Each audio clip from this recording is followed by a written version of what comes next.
guys, welcome back to Strong Successful Male. So for today, I'm going to go over an email that was sent from a subscriber. That's from a guy. He doesn't say how old he is, but the events of this story take place when he was 30. And he shares his story how back then this undercover party gal, if you will, tried to pee-whip him, tried to lock him into a relationship, tried certain tactics. Because you're going to see, when he met her, she was in her late 20s, getting close to that dreaded and feared big 3-0. And fortunately for him, he had knowledge like this back then, and he was able to turn the tables on her to have the last laugh.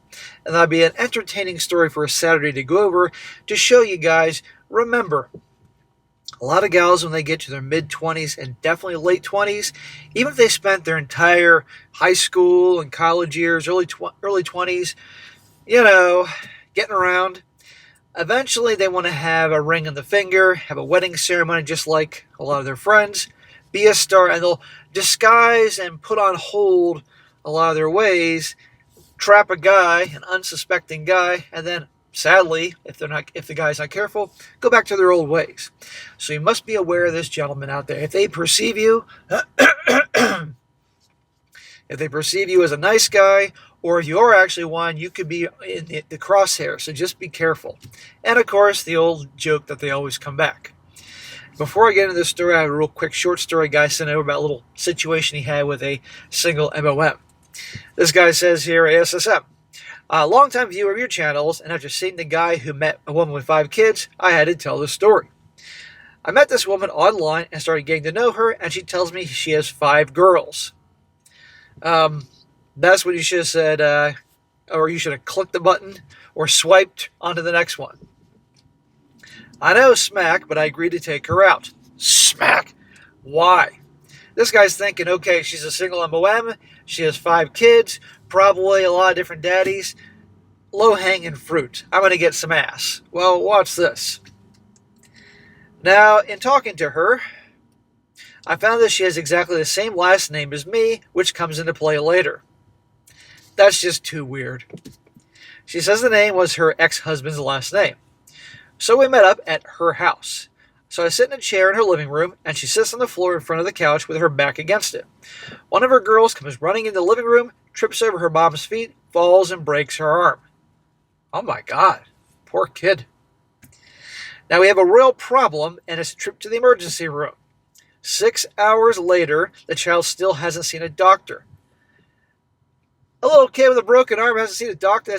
That's unacceptable. This is when you need to say, I'm a lawyer. Fuck it, make it up. Or my cousin's a lawyer or something. They'll speed you along to see a doctor. So we say screw this and decide to take her to another hospital. The staff freaks out on us. We leave and she is seen at another hospital. Now by that time we are all too tired, so we go back to her place and I crash on the couch. Come 8 o'clock in the morning, we hear someone banging at the door. It's Child Protective Services demanding to know what happened. Good God. Now CPS comes talking to me and seeing my name thinks I'm the kid's daddy. So now I'm having to explain this isn't my kid. Eventually they left, so yeah, dating a woman with 5 kids is a bad idea. Well, there you go. Now if you met her for a drink, there'd be no kid tripping over her mom's feet and spending your whole night at the emergency room and all this drama there. It would have happened. But anyhow, yes, don't get involved with ones with multiple kids. Anyway. Okay, on to the main story. This guy says, hello SSM. Call me Tom, and I'm writing to tell you a short story about a gal I once dated. We will call her Allison. Some background here. I was a 30-year-old, mid-level associate working at a reputable law firm. I lived and worked in a major metropolitan area and made a lot of friends through my jobs, social activities, and my own hobbies. Due to my demanding work schedule, I visited the gym at 6 o'clock in the morning. At this early hour, the people in the gym tend to be middle-aged or older, and I became chummy with most of them. Damn, dude, the life of a young associate. Getting to the gym at 6 o'clock in the morning, and you're probably putting in at least a 70-hour work week, trying to bust your ass to make partner, huh? By the way, when I was a personal trainer, before I had my own business and worked at the gym, I'd open a couple days of the week, and by 6 o'clock in the morning, that gym was packed. It was primarily, middle-aged people, men and women, doctors, police officers, had to get their workout in.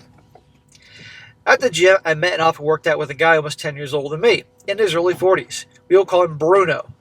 Bruno was married, worked a real estate firm near my office, but he lived in the suburbs at least 40 minutes from downtown. Like me, Bruno stopped at the gym on his way to work. He and I would talk about sports, the real estate market, and other business topics. Several months later, after I turned 31 years old, he invited me to a barbecue at his home. The barbecue was a nice evening. There were 3 married couples, including Bruno and his wife, and one older guy who was a business owner and would later become a client of my law firm. 2 weeks after the barbecue, Bruno invited me at a dinner party at his home that would take place on a Saturday. I did not immediately give him a straight answer. That Friday, Bruno called me and his wife to ask if I would attend the party. Bruno's wife pressured me hard. Why are they so determined to get you to come to their... I'm sure you're a cool guy, but I'm sure... Why are they really trying to pressure you to come to their house? Well, watch this. She said, please come. Everybody at the barbecue will be there, and they really want to see you again. I caved, and the next day I made the 40-minute drive to Bruno's house. When I arrived, all the guests were in the living room, plus one new face. It was a gal dressed in a long skirt and a cardigan sweater. I knew it. They're fixing you up. She was pretty, obviously from mixed ethnic background, with a dark olive skin tone and long black hair. I introduced myself while greeting the other guests. Nice to meet you. I'm Allison, she said, smiling as she offered me her hand. I grabbed her hand and pecked her on the cheek, as it's standard greeting in my Latin culture, then retreated across the room. Yeah. Hey, nice to meet you. You gave her the kiss on the cheek, and he walked away. There's nothing special in your eyes. You come there to hang out with your buddy and his other friends. This probably drove her fucking crazy. Allison was only a couple inches shorter than me and slim, with a decent curves, etc. A real cute suburb girlfriend looking type. And she behaved as reserved as her clothing. Remember this. I want you to hear. Behaved as reserved as her clothing. I introduced myself, but I kept my distance and preferred to chat with the guys. Yeah, you're there to hang out with your bro and his other guys you met. Not to be fixed up. Throughout the night, everybody made an effort to bring Allison into my conversations, looking for every excuse to put us together. Until I relented and made plans to meet her again and exchange contact information. Smack! You caved. You shouldn't have done that. If you didn't want to go out with this chick, then you shouldn't have done it. I hate that. I've been in a situation like people try to fix me up. I'm sure some of you guys have been in situations like that. It's a pain in the fucking ass. I've joked around in situations like that, like, oh, it looks like our friends are trying to fix us up. So, I contacted Allison 3 days later. The reason I waited so long is because I do not like talking on the phone with women. In my book, the only reason I call a woman on the phone or text her is to make plans to see her in person. I agree with that. Why spend all your time babbling on the fucking phone? I hate talking on the phone. I hate texting even more. But a lot of nice guys will just talk to the girl on the phone. You know, I mean, don't you have better things to do? And besides, when you get to the date, there's nothing to talk about. It took me a few days to make weekend plans and invite her out. Since Allison lived over 40 minutes away, I wanted to make sure that we did get together. When we did get together, I had at least 4 hours to spend with her, and that we would do something interesting. Well, you already got acquainted at the party, so you're beyond the one drink thing. Like if you met a gal through a dating app, or you picked her up somewhere you met, you're out somewhere with your buddies, you met a chick. In this situation, since they obviously became acquainted with her enough to ask her out, then in this situation, I can see him spending a little more time with her, a little food, but keep it inexpensive. So over the course of the next 2 months, Alice and I would see each other sporadically, but we would make it count. Allison made an effort to plan dates in my city when I wasn't keeping her busy being a part of my itinerary. She was my date at formal Gaelic fundraisers, joined me in a half-day fishing tournament, and other cool events that I had lined up. While getting to know Allison, here's what she told me. Okay, so before she reveals whatever she reveals, okay, they're dating, nothing too serious, he's not too attached, obviously he's banging her a few times here and there. She told him that she was 28 years old. She lives in a city 4 hours away and was enrolled in graduate school there. Allison was staying with her parents for the summer before school started and had recently broke up with her boyfriend of 7 years. He lives in the same city as her at her graduate school. So you're the rebound guy. She's 28. Ding, ding, ding. Getting close to 30. Those girls are thinking that. No longer with the guy she was with for 7 years. That's like a quarter of her life. That's a long time. And no gal's going to get over a guy just like that of 7 years unless she's the one that broke up with him because he was acting like a big giant mangina or something like that. So don't get too attached. As soon as I learned of her graduate school commitment, I viewed her as a summer fling. But I did not express this to her because she did not ask where we stood, nor did she push a relationship conversation. That says a lot to me. If a woman really likes a guy, believe me, and you guys know if you've been in this situation, she's going to be dropping hints as where is this going? Or flat out she'll want to be exclusive with you. Otherwise, either she doesn't see you that you're not that high on her, that important to her, or there's somebody else on the side. Due to the long drive home, Allison would almost always sleep over at my place, and she looked very good naked. Her only blemish was a small tattoo of an angel on her hip. I don't like tattoos, but it was small enough to ignore. Angel, huh? That's interesting. As the summer began to wind down a couple months later, Allison called me. I don't remember our small talk or any other questions she asked, but I vividly remember the statement that she made. Now listen to this. She said, I can't be intimate with somebody I'm not in a relationship with. I'm going to read that again. I can't be intimate with somebody I'm not in a relationship with. Bitch, we've been fucking for the whole summer here. What do you mean you can't be intimate with somebody you're not in a relationship with? You haven't brought the whole thing up. This is a power play, guys. This is her trying to pee-whip him, thinking that she has leverage. That is exactly what she said. But what I heard was, I'm not going to have sex with you anymore unless you commit to a relationship. Well, you heard right. I was taken aback for two reasons. First, we already had sex a few times. Second, she was planning to go to school 4 hours away from me and closer to her ex. What kind of sucker did she take me for? She took you for a sucker that she's 28, still in her prime, good looking, can get guys, and her perception of you, clearly wrong, is that she can pull this crap, which many pull, and try to lock you down in a relationship, pee-whip you. I did not take kindly to her subtle ultimatum, and I decided to flip things around and make it seem like as if she was breaking things off with me. I said to her, I understand, I respect your values, and if you don't want to see me anymore, I can understand that. Man, you're mind-fucking her. Allison was confused. Wait, what? She said. But I continued with my misinterpretation.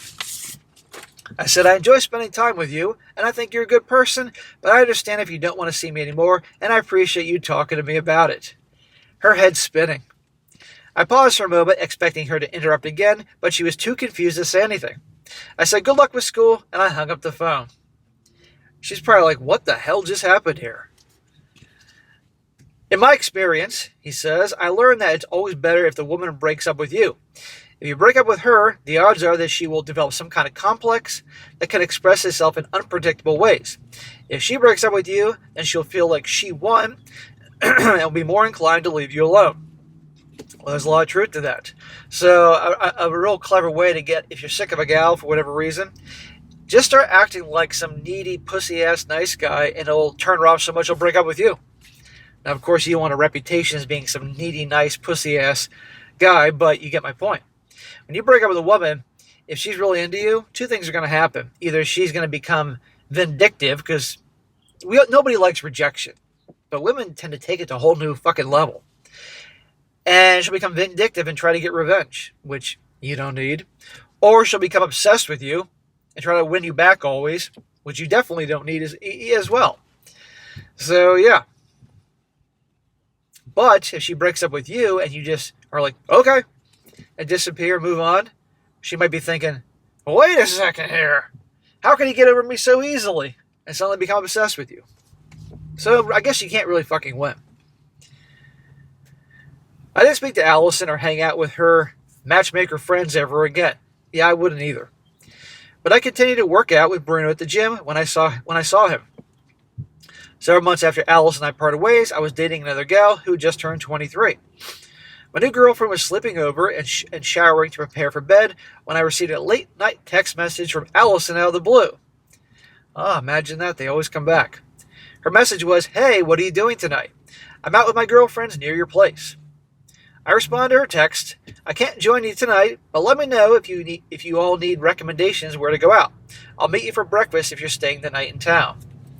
Allison replied, "The only way I'm staying the night is if I'm staying over with you." Wait a second, what happened to her basically being a proper girl, not, having relationships with a guy unless she's in a relationship? Having relations unless she's in a relationship. Yeah, I guess her strong values, I can't be intimate with somebody I'm not in a relationship with, were not so strong. You're darn right about that. Now, gentlemen, before you think this guy's a big cheater, because he's going to cheat on this girlfriend who's in the shower in his house, he was testing her. He knew she was going to fall for this. I thought for a moment, then I decided to push her with my text message response. He said, "I already have a guest staying at my house, but you're welcome to join us if you don't mind sharing." She said, "Never mind." I never heard from her again, but less than 2 years later, Bruno told me that Allison was married and already had a baby. There you go. What do you want to bet? She found love, found her guy, the one. No, she just found a sucker, got pregnant, locked him in, and she's probably cheating on him. After hearing this, my guess is that Allison was a party gal in her youth, then had a boyfriend who she was off and on with, or going through a rough patch. She was pushing 30 and freaking out about not being engaged and on the path towards family life. So Allison started playing the field, gambling on multiple hands with me and maybe a couple others, trying to fast-track a commitment with somebody, and found a sucker and went back to her ex. Best of luck to you and your viewers in Florida. Stay dry. Well, there you go, man. You handled yourself well long before this type of stuff was out there. Yeah, that's exactly what happened. So beware of these rebound. Don't be the rebound guy, unless you don't care and you just want to hook up with a guy 7 years and all of a sudden that's it.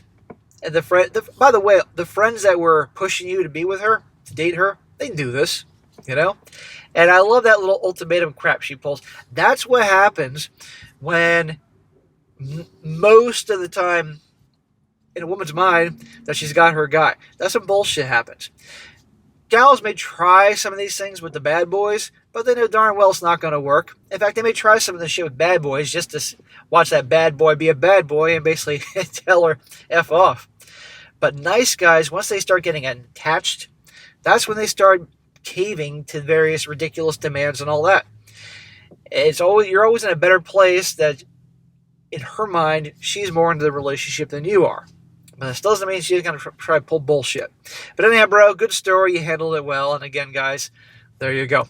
And not to mention, they always come back. And when they get to the late 20s, when the big 3-0's coming around, oh no, that's when they start trying to push things. Be careful. All right, guys, that's it for today. Be sure to comment down below. Let me know what you think about this. Be sure to like the video, share with your friends, and subscribe. I'll catch you next time.